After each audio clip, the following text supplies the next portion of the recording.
Аз съм екстрасенс Тричков. Сега започва нашия телепатичен сеанс. А сега, отпуснете се. Не стойте близо до горещи предмети. Юти, чайници, прочее и парно. Не стойте близо също така и до ножове, ножовки, триони и всичко, което може да ви пореже. 1, 2, 3. Сега започва нашия сеанс, в който аз ще ви науча как да направите гласното си по български за 6, 7, 8, 9, 10.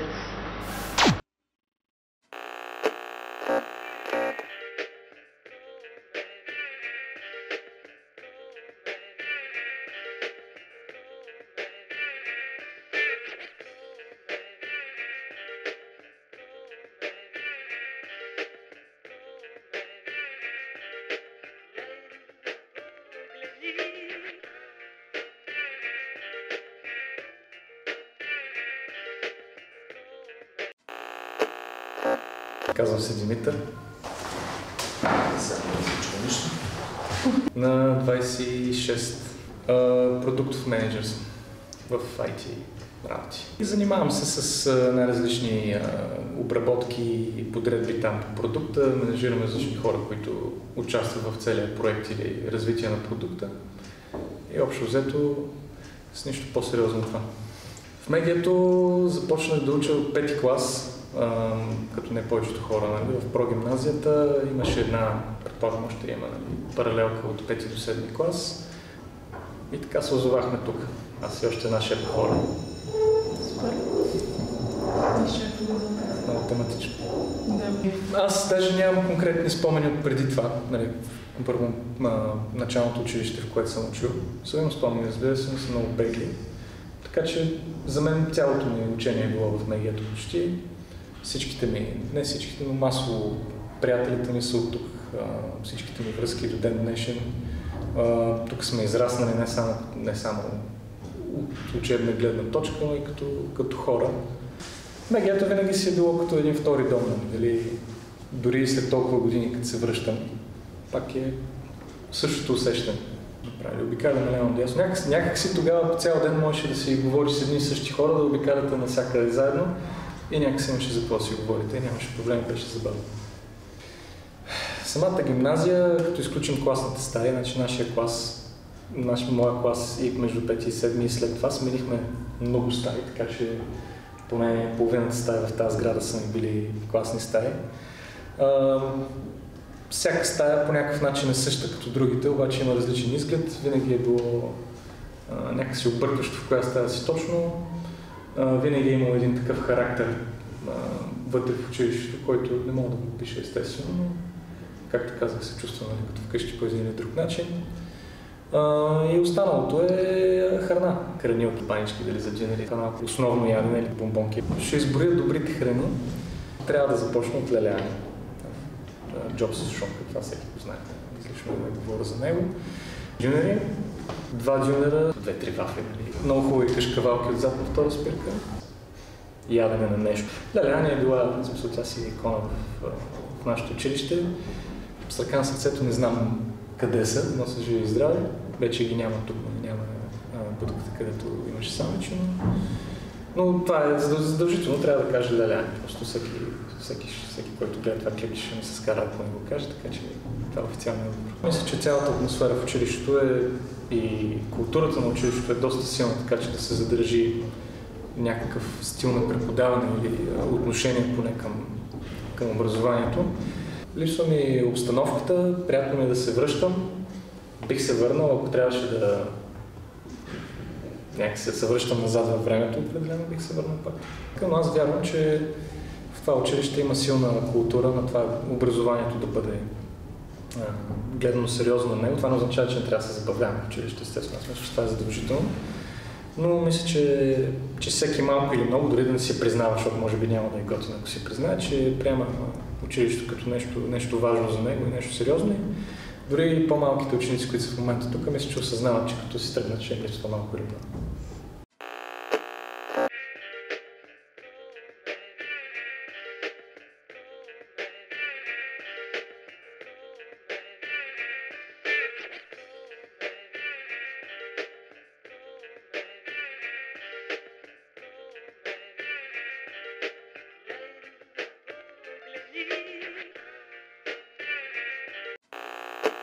Здравейте, казвам се Божидар Манджуков. На 20 години съм. Завърших математическата гимназия преди почти 2 години. Студент съм сега в Пловдивския университет Паисий Хилендарски, специалност българска филология. Също МГ-то ми помогна да избера учителстването. Даваха ми шанс да замествам при децата 5-ти клас, когато аз бях 12-ти клас. Това бяха най-хубавите ми мигове просто. Тогава осъзнах каква ще ми е целта в този живот. Да помагам за изграждането на личности. Защото в нашия съвременен свят на деградирал морал имаме нужда от човешки ценности и имаме нужда от едно ново поколение, което да бъде емоционално добре, което да може да създава семейства. А те, децата, които са в МГ, имат достатъчно потенциал да са финансово добре, чрез своите знания да си изкарват по честен начин хляба и това, което ние трябва да помогнем е за човешките взаимоотношения. Когато общуваш с хора, които са интелигентни, е много по-лесно. Защото понякога аз съм такъв човек, че искам да кажа всичко честно, искрено, истинско и когато от другата страна са достатъчно интелигентни, за да разберат това, което им казваш, а не да се сърдат. Защото по-ниско интелигентният човек, той е повече емоционален и изпада в такива състояния да ти се обижда, редовно да има конфликти. Докато моя клас бяха много готини. Всичко, което съм искал да кажа, съм го казвал и никой не ми се е сърдил за нищо. Бяхме максимално истински. Поне в отношенията спрямо мен аз се чувствах добре. Никой не ме е пренебрегвал. Чувствал съм се щастлив в моя клас. Като цяло и в моя випуск. Аз се старах да бъдем такива.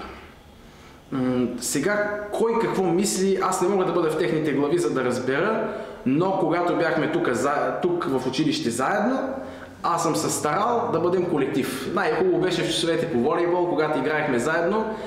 Един философски цитат гласи: наблюдава един човек по време на игра и ще научиш за него много повече, ако разговаряш с него часове. По време на игра от човек се отключва детското, той е по-истински, по-естествен и тогава си проличават взаимоотношенията. Нали, когато замахнеш да удариш някого по-силно, да се извиниш, да подадеш топката, не да бъдем егоисти. Волейбол е много хубава игра, специално за учениците на МГ, защото там се изисква да имаш повече интелект, защото там дребните грешки обръщат каруцата, една народна поговорка. Дребните камъчета обръщат каруцата и тези часове нас сплотяваха по физическо най-вече, защото в другите математиката, нали, там се сплотявахме, нали, когато дойде време преди контролна, помагали са ми много. Аз не мога да кажа, че бях един от най-слабите по компютри, по програмиране, винаги са ми помагали. В това отношение аз не мога да се оплача. Боже, ела да ти помогнем тук, гледай сега, слушай сега, паеха го. И не ми се караха, знаеха ма, че не е това моето, аз съм си им го казал, аз съм им помагал за човешките взаимоотношения, за български, за философия, за литература. Хубаво беше. Помагали са ми, благодаря им. Преди години, когато гимназията е водена от емблематичния директор Кирчо Атанасов, отношенията наистина са били на много високо ниво, преподаването, всичко е било с невероятен ентусиазъм. Самия Кирчо Атанасов е човек, който е оставил душата си тук, в МГ-то, за него, дал е всичко и това са най-силните години на гимназията. После, постепенно с годините, тези явления, които се отразяват на всички училища в България и като цяло на държавата, повлияват и тук. Хора като предишния ни директор, доцент Ивайло Старибратов и сега госпожа Карапева се опитват гимназията да държи високите позиции, но изключително трудно, когато нямаш човешки взаимоотношения. Едни деца, които не са емоционално добре, няма как да напредват толкова много по математика. И въпреки това, МГ-то продължава нашите деца тук да печелят състезания, да прославят името на училището, но ние можем още повече. Аз винаги съм искал да се развиваме като клас, като училище, като държава, като народ. И за това имаме нужда, още веднъж, едни здрави човешки взаимоотношения тук в училище, да има приятелство, това приятелство да може да се надгради в любов, и когато децата имат добри човешки взаимоотношения, здравата основа е хуманитаристиката. Когато ги има човешките взаимоотношения, тогава и математиката и всички други точни науки ще могат да върват и България да процъфтява с нашите деца, българчета.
Казвам се Мария Козманова, на 48. И с какво се занимавате? С финанси, данъци, международни. Първоначално исках да бъда в английската гимназия и да ставам журналистка. И кандидатствах само за тренинг в МГ-то. Така или иначе, междувременно се промени мечтата и реших, че ще остана тук. Най-основно, може би, защото там имаше общежитие, пансион. И никога не съм съжалявала. Един от най-щастливите периоди от моя живот е бил тогава. Наистина имаше много голям социален живот в самото МГ. Първо, че то беше класа и те учите като цяло как да подходиш към живота. Много логично нещо е математиката и тя ти помага разумен подход да имаш към всяко едно решение в живота ти. Отделно, приятелите, съучениците, ние тогава бяхме супер задружен клас. Абсолютно прекарвахме толкова много време, не си тръгвахме след училище или преди училище, идвахме, играехме на игрищата. Също така много екскурзии имаше тук в училището, имаше някаква кооперация с туристическо дружество и почти всяка събота и неделя имаше походи с водачи, с една от учителките по немски. Също така сме били на Пирин, на Рила, в Родопите, сме били на екскурзионни летувания по 2 седмици с по една раница на гръб. Да не говорим, че на една от екскурзиите се загубихме и до 2 часа през нощта обикаляхме планините, така наречената хижа Балкански рози. Не можахме да я намерим. Няма да я забравите тази хижа, да. Въпреки че не сте я видели. Така е. А какво за вас е математиката? Точно това, тя за мен е логика. Логика и начин, по който можеш да вземеш едно решение в живота. Ако правиш А, става Б, става С, става Д, можеш да имаш един разумен и логичен подход към живота и мисля, че това е най-важното. Сякаш е скъсена дистанцията и те са по-скоро приятели на учениците, поне моето виждане. Но според мен от учител до учител има голяма разлика.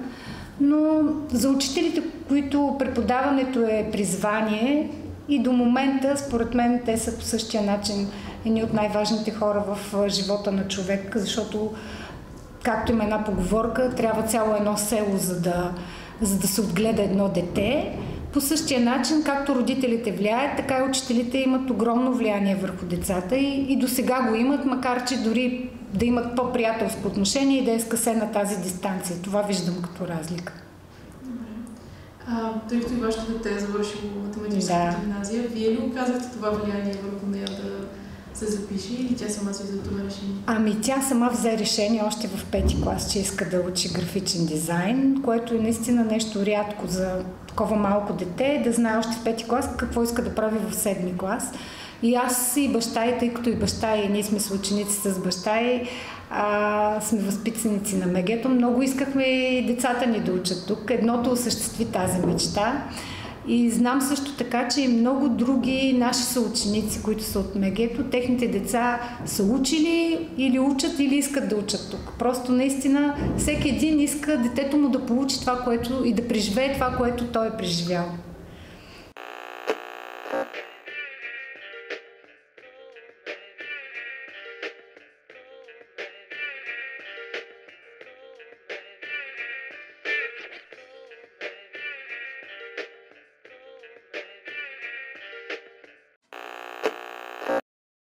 Аз съм Васил Симеонов, на 55 вече ставам.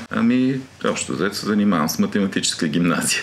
Иначе съм учител по математика и информатика и в момента съм само по математика, което си ме устройва от всякъде. Сега не всички останали, но за мен си е нормално. По принцип някога, много отдавна, приема беше по-различен. В Пловдив имаше няколко елитни училища, за които имаше отделни изпити.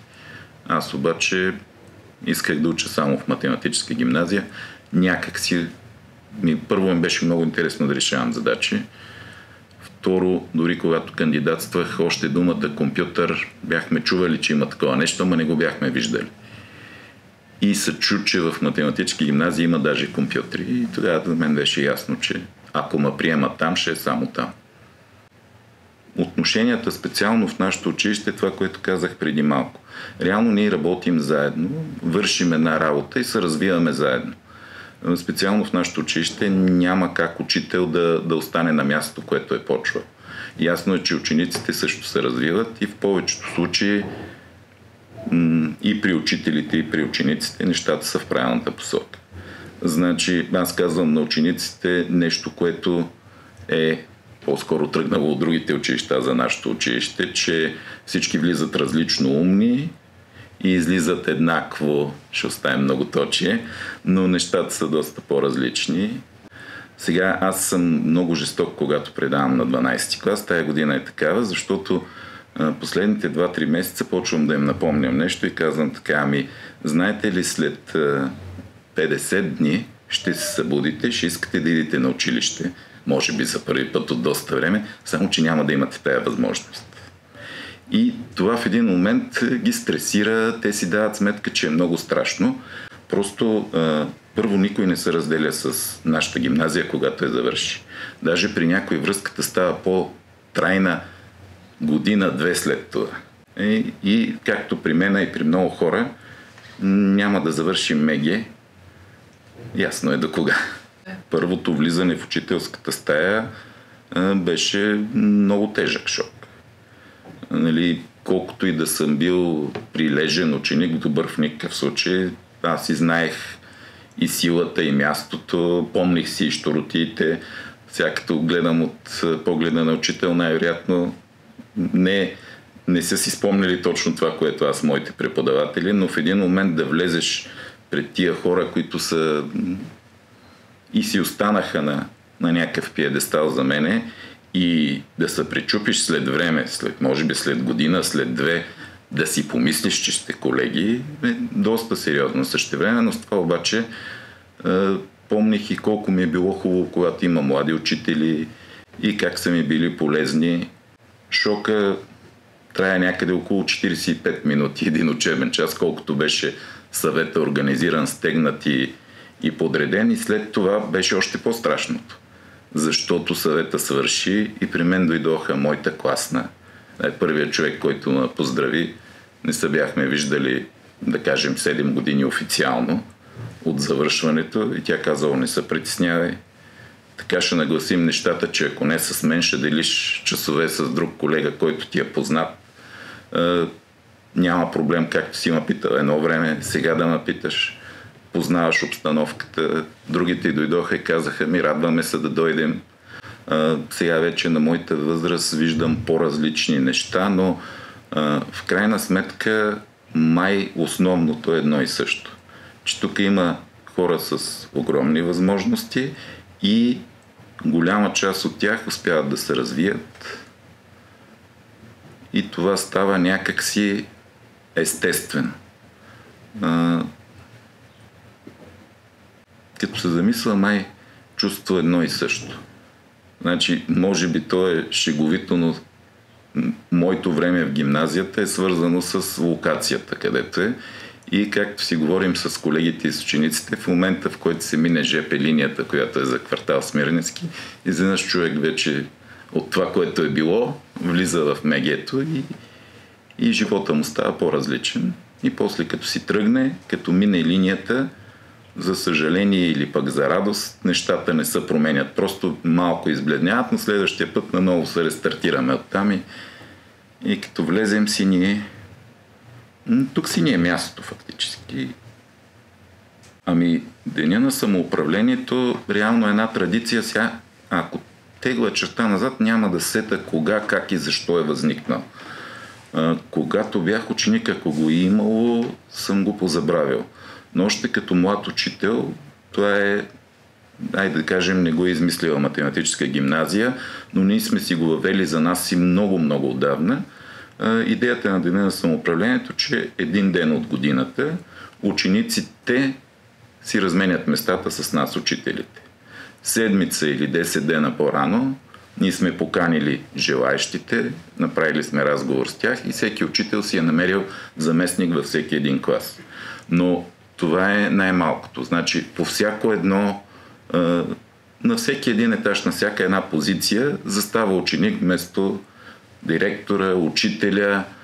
Дори няма да забравя, преди няколко години беше доста така поучителна ситуацията. Няколко момчета казаха, ама ние искаме да заменим и тези нашите двама души, които поправят всичко, защото те върват след нас. Отидаха и станаха работниците на гимназията и после казаха, ах, колко били сме правили и сме видяли. А и ние естествено сядаме на часа и освен на шега да си пишем бележки или да си цъкаме на телефона така без да навидат, успяваме да видим и неща, които аз специално за мен съм видял, че някак си тези, които ме заместват, без да искат, правят една някаква моя имитация подсъзнателно или някои дори го правят целенасочено. На мен също ми е полезно, защото ако не ми хареса, това означава, че аз го правя по същия начин и може би трябва да променя нещо. Няма да забравя първите дни в математическа гимназия. Ние нямахме 8 клас подготвителен. Учихме, за съжаление или за радост, по-малко английски. И с един мой съученик по някаква причина бяхме под бюрото в междучасието. При нас беше малко по-строечко, клас Стани, клас Мирно. Ние какво сме търсили под бюрото, нямам идея, но по инстинкт се изправихме и беше много интересно, точно както се излиза от един кашон, бюрото се разпадна. Сега каква физиономия сме имали, ние не знам, но си спомням физиономията на госпожата ни по география тогава. Тя съвсем спокойно каза, няма проблем, занесете бюрото при работниците, те ще го сгубят, после ма чакайте при дирекцията. Естествено всичко беше прието на майтап, нали? Ние станахме артисти, бяхме много известни, понесахме си наказанието, помагахме да се сгуби бюрото и оттам нататък това ни излезе и като име. Помнеше го, като се върнах и след 7 години, и след 10, нали? От време ми напомняш, даже се случи така, че когато вече не бяхме на кабинетна система, тя казваше, ама аз искам бюрото от кабинета по география да иде в класа, който са класна и нали се сещаш, що ти ще го преместиш. Имаше една много интересна традиция по мое време, волейболните междучасия, но това трябва да се намери някой от физкултурниците по това време. Значи целият двор на училището ставаше на брой волейболни площадки, всички играехме волейбол, което беше много впечатляващо. Това беше, специално за мен, беше 2 години, 8, 9 и 10 клас, много запомнящо се време, защото 2 дни от седмицата цялото училище ставаше волейболна гимназия и ни беше много интересно и много забавно. Чакахме си ги с нетърпение.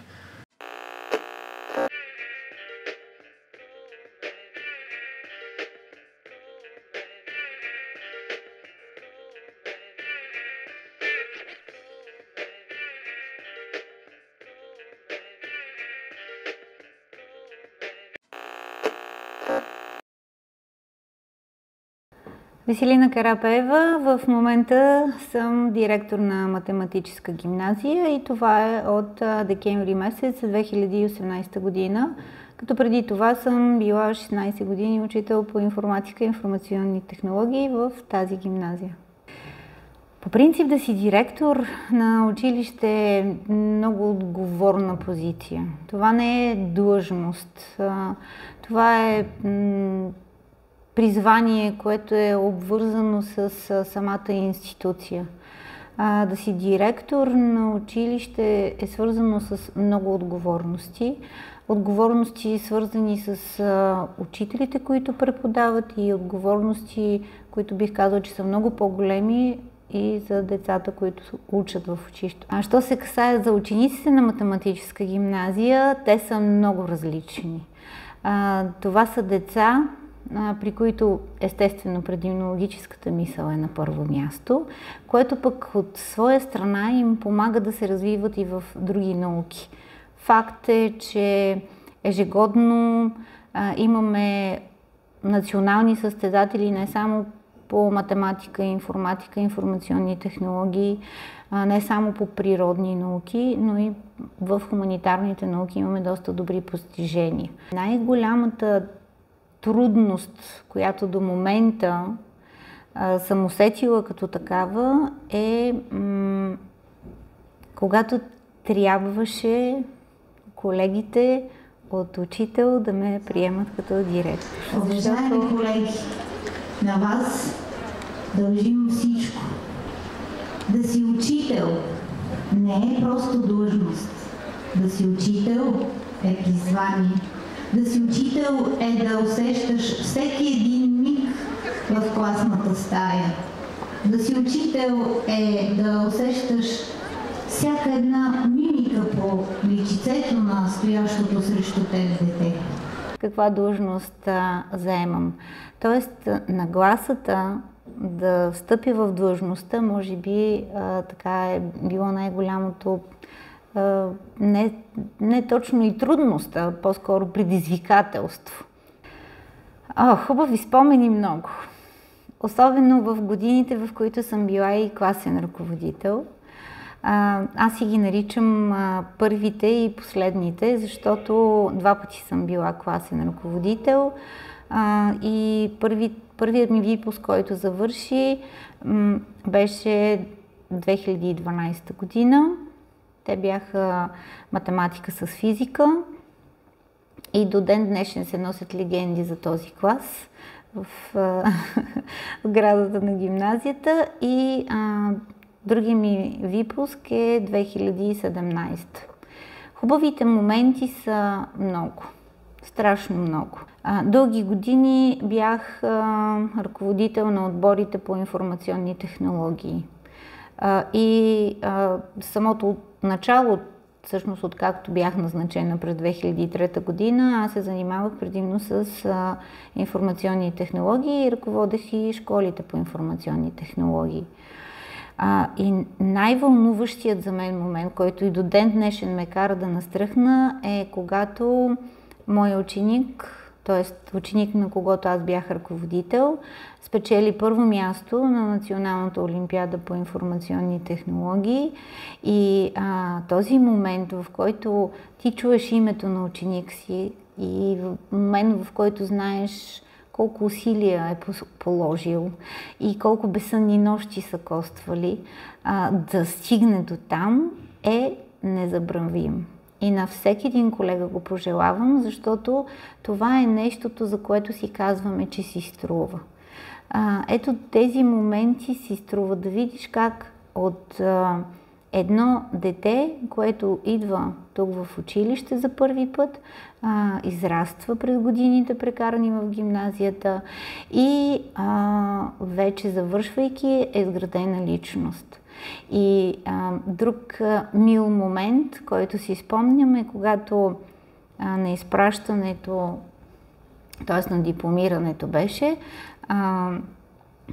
една моя ученичка дойде и ми каза: и благодаря, госпожо, че въпреки, освен всичко, ни научихте и да ценим малките неща в живота. Послание: да бъдат все така усърдни, все така успешни, да преследват мечтите си и когато ги постигнат, да си набелязват нови мечти, но преди всичко им пожелавам да бъдат себе си, да отстояват себе си и да не предават себе си. Защото човек, колкото е по-естествен, толкова е по-ползотворен за самия себе си. И така оставя следа след себе си. Говориш на мен. Добре. За камерата просто си по-добре. Сега тук бъде. Чакай да го помоля да спре за малко. Иначе доста яко. Супер, благодаря. Благодарим. Ивайло Старибратов съм. Основното, заради което съм тук, е това, че 25 години преподавах и бях и директор в математическа гимназия Пловдив, от които 13 бях и директор на гимназията. Смятам, че доста съм помогнал на тази гимназия за това какво да е тя и как да се развива.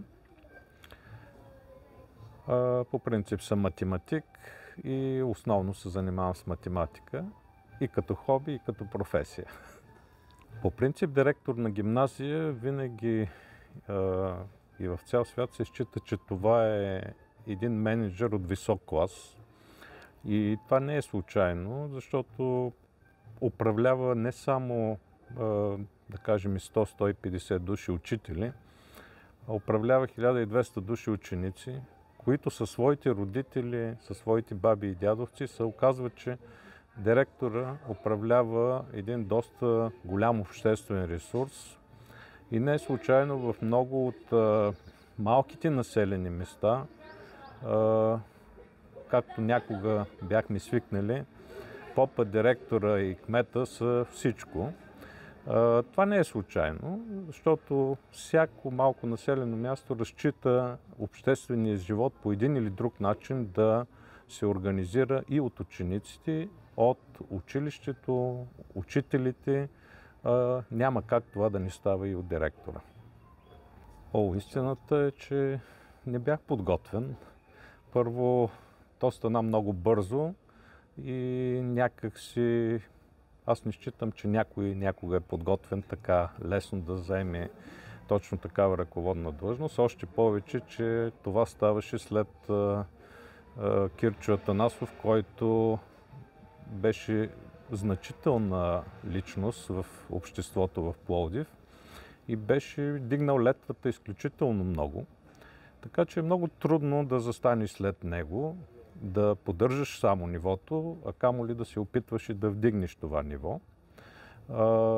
Аз по стечение на обстоятелствата доста продължително време бях временно като учител, след това временно като директор и това временно се оказа много постоянно, т.е. никога не съм си представил, че в живота си, че ще се занимавам основно и само с това. Имаше сериозни трудности. Една от така значителните трудности, която беше един сериозен период от време, когато се проведе учителската стачка. Тя беше повече от 2-3 месеца, когато бях поставен под чука и наковалнята. Имам предвид, че до някъде трябваше да се съобразявам с колегите. Винаги съм бил колегиален, в смисъл влизам в положението им. А от друга страна един доста сериозен натиск от страна на височайшите министерство, регионални инспекторати тогава. Един вид да се тушири стачката и да се съответно замете по някакъв начин.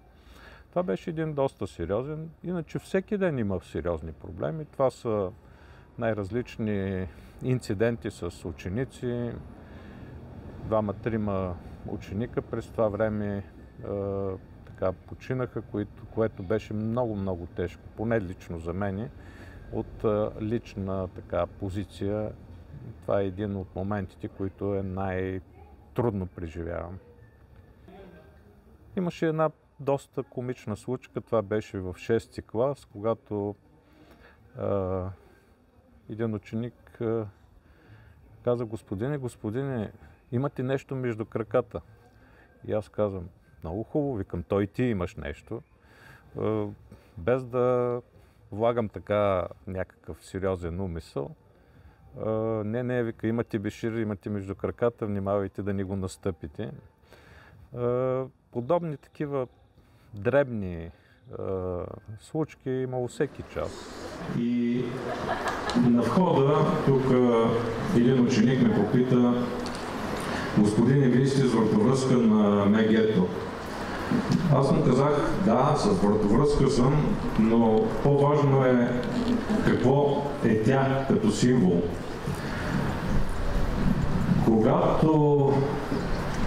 Знаете ли кога учениците на МГ започват да носят униформата? Това е когато завършат училище.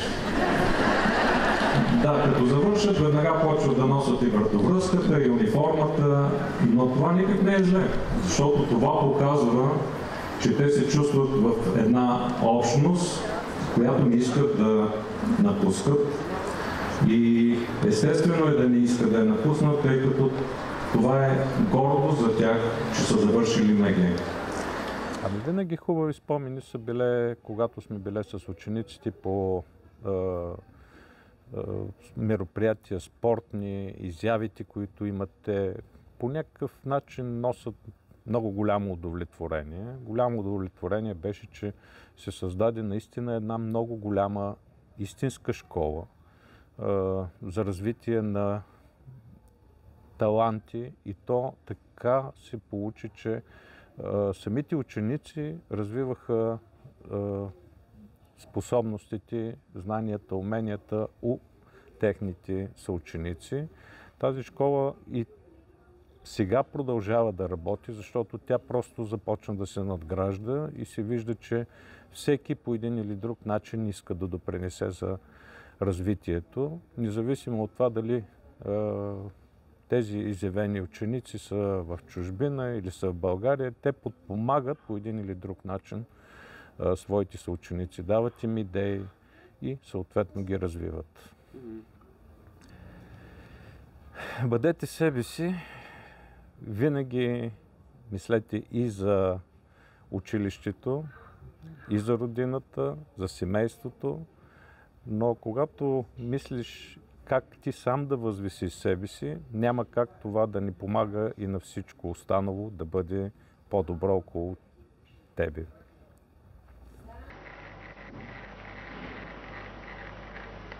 А сега няколко светски новини. Опровергава се слухът, че директорът на математическата гимназия е отправил искане да се свали китайската камбана от монумента Знаме на мира, за да може чрез нея да се въдворява ред в училище. Да. Аз съм доцент Кирчо Атанасов, който е бивш директор на математическата гимназия от преди 35 години. И по-настоящем е гост на тържеството за 51-та годишнина на гимназията. Тези деца, които влизат в математическата гимназия, те имат настройка като хора, които желаят към тях да се обръщаш като към нормален човек. Ако тя ги приемеш за някакви такива полудобри хора, то и те ще отговорят по същия начин. Но ако те почувстват, че ти имаш отношение към тях, такова каквото се полага, като за нормален човек, бих казал за голям човек, а не за малък човек. Защото някой път казваме: ма той вика е малък, той е 7-ми клас, какво чак толкова, нали, ще го гледаме. Той трябва да прави това, което му казваме. Не. Трябва да се прави това, което е нормалното. Да. Това е интересен въпрос. мога да ви кажа следното. Когато реших да стана учител и ми предложиха да бъда учител, аз през лятото седнах и се написах правила на младия учител, които още си ги пазя. И в тези правила изрично беше записано какво трябва да не прави човека, младия учител. Не чак толкова какво трябва да прави, а какво не трябва да прави. И след това, 4 години след по-късно, когато ме предложиха да стана пък директор, аз по същия начин, лятото, седнах и се написах правила на младия директор. И трябва да ви кажа, че това беше нещо много интересно. Защото до много години след това аз се обръщах и се консултирах с тези правила. Нарушавам ли ги или не ги нарушавам? Аз просто си представях какво вие ще направите в дадена ситуация. И тогава аз да реагирам по определен начин, а не обратно. Аз да се направя да кажа, не, така ще бъде, вие не знаете, вие сте малки, така. Такъв подход не е добър подход. След 89-та година, по времето на демокрацията, имаше най-различни веяния. Те са такива, трябва да се махнат. Ама те са добри, професионалисти. Няма значение. Той е, защото еди какъв се бил и трябва да. Обаче, когато решиха Министерството на образованието, 98-ма, решиха, че трябва директорите, които имат стаж над 50 години, трябва веднага да бъдат уволнени и освободени от длъжност. Няма значение те дали са добри, не са ли добри, училището им добро ли, не е добро. Няма значение. Навършите 50 години, веднага. И тогава стана голям сблъсък.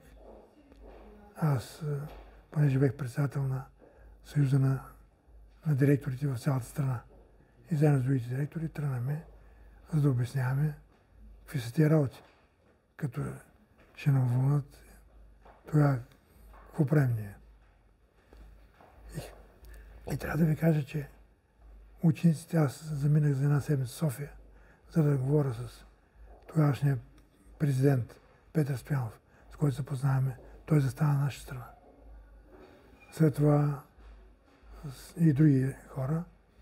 Оказва се, че учениците в гимназията, която ме май нямало, аз съм в София, те тук са се организирали и са правили големи демонстрации, стачки, с големи лозунги. Искаме си Кирчо, искаме си това, така. И тогава просто е било голяма такава една ситуация. И стигнаха до там, че тогавашният кмет Гърневски също застава на моя страна. Макар че аз бях от другата партия, обаче той каза, как така, бе?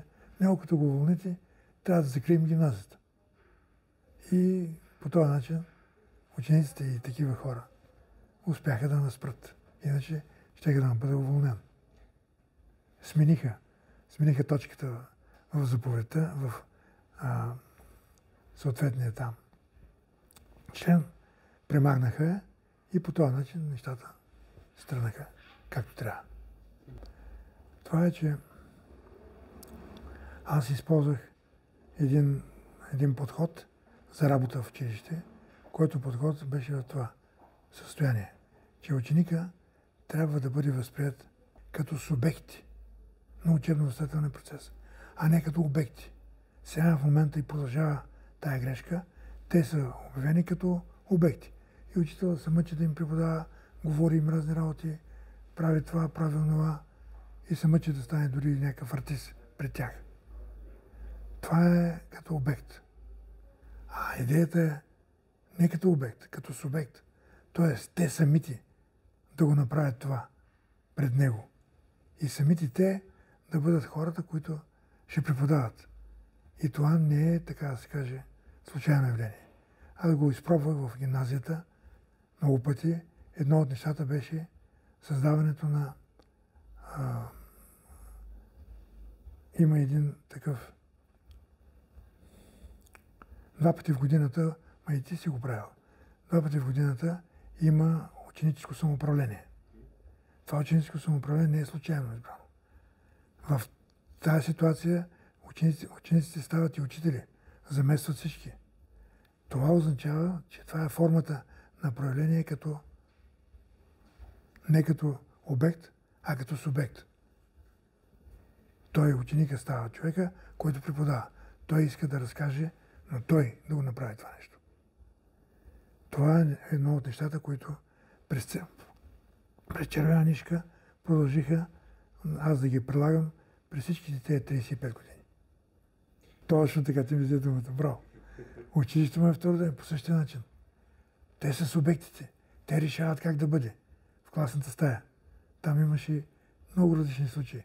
Имаше едни, които по пантофи бяха решили, събуват се в коридора с по пантофи, там влизат и там. И който мръдни, без него. Няма хък, няма мък. Дори едно от момичетата, които тогава ръководиха тези процеси, днеска говорих с нея по пътя, докато идвах, тя е родила момиченце. Даниела Въчева се казва. И вика, жалкото, че не мога да дойда. Много исках да дойда, вика, за да видя и да разкажа на те. Така че другия, който е първи директор на гимназията, Дилян Капитанов. Той пък при него има една много интересна случка. Аз му давам всички документи, ще ви разкажа, тя не е много. Всички документи му давам в папката, там в дирекцията и към това. Ами вие къде отивате? Викам, аз отивам да пия Кока-кола и да ям банички, каквото правите вие. Ама ако трябва, няма, викам, ако ти управляваш. И обаче предварително аз бех, за да им създам реална ситуация. Реална ситуация, така каквато на мен се случва. Подготвих хора от общината, които да им кажат някакви въпроси и те дали ще могат да отговорят. Един от въпросите беше такъв. Обадя се от общината човек, надето и казва така и така. Тук, вика, с вашия директор сме се разбрали, че ще сменим плочките. Ама трябва да ги преброите, не кажете колко са. Той да. Има си заместник директор по стопанските въпроси. Също. Той го вика и му казва, отива и долу, брои плочките, защото ще ги сменят. Той отива, брои, качва се горе при него и казва, ето е там, 4 страни, колко ли беше? И той като дига телефона и казва на оне в общината, толкова. Да, може да знае, че това е пробив. И му казва, не е верно, вика, вие сте се объркали, не са толкова при мен, с други. И той притеснен. Отива и вика пак да ги преброиш. И той отива и втори път ги брои. Връща се и пак грешка. Той нарочно ги прави, тия грешки. И тогава вече третия път той го праща да отива още един да я преброи. Тръгва след него по стълбите и в междучасието ученици и учители върнат горе-надолу. Той вика, отгоре му вика. И ако и този път, вика, сгрешиш, ще те уволна. Ето го къде е този момент. Че той вече е човек, който прави нещата, а не на който му ги обясняват. Цитирам един надпис на старото дървено училище в Котлево, където е записано на входа на училището. Всеки ден, като минават учениците, да го четат. Написан е надписа. Помогни ми да те възвися. Помогни ми да те възвися. Това е долу-горе това, което аз правих като субекти и обекти, само че написано с възрожденски дух.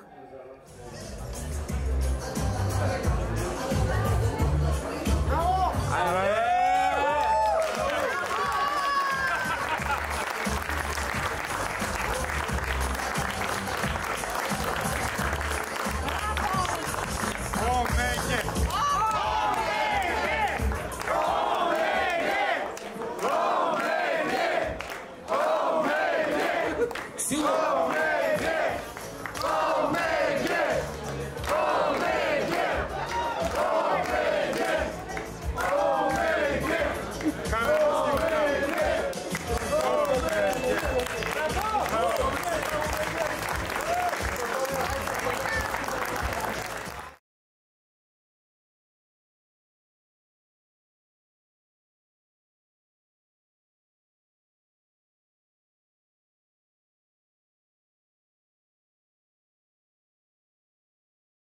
Е просто В като колело. Това е класа В като... Да отгръщам ли? Да, да. Гледай какво чудо. Да дойда да държа. Това е нашия любим учител, господин Димитров. Да. Това е нашата любима класна. Имахме класни тогава, не знам сега дали има. Това е нашия любим директор. Ага. Който, чакай да видим, сигурно някъде други още го има. Ти не беше той директор. Как да не бяхме при него? Ние при него завършим. Той не беше по учителна математика. Да, и при него завършим. Той ни раздава дипломите. Беше ли Малешков? Малешков до 75-та. Гледа го по документи. Тук сме просто... На камерата не ти да ги гледаш, бе. Камерата да ги гледаш. Супер е, бе. Аз спомням залата, в която Малешков имам някакъв опит. Нещо такова. Или театър беше. Той на президиум, там и се качва по един. Той има много, той има просто. Чакай да видим някои по-интимни кадри. Ето тук, примерно, в гимназията, когато сме, така да се каже, в лежерно настроение. Учителите изкачахме от прозорците. Румине, това ще го отрежа, бъди спокоен. Няма. Можеш да кажеш всичко, каквото искаш. Те записват ли, бе? Да, ето. И ти ще псуваш. И тия са живи. Ау, супер. Тук има така малко по-едри кадри. Ето е глави, е този. Кой? Е този. Този съм аз, бе.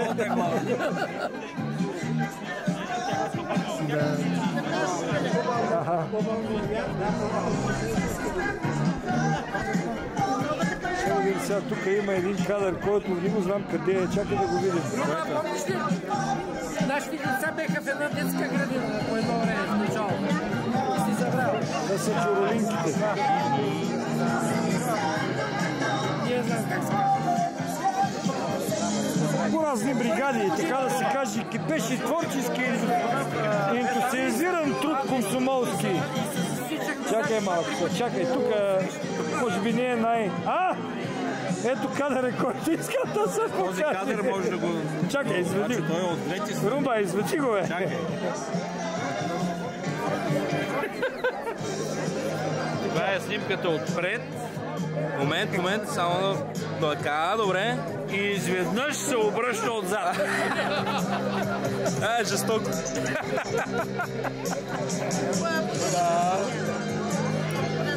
Това са някакви други нашите ученици тук. Това е Рафо. Да, това е Рафото и това са Рафо и мама. Да!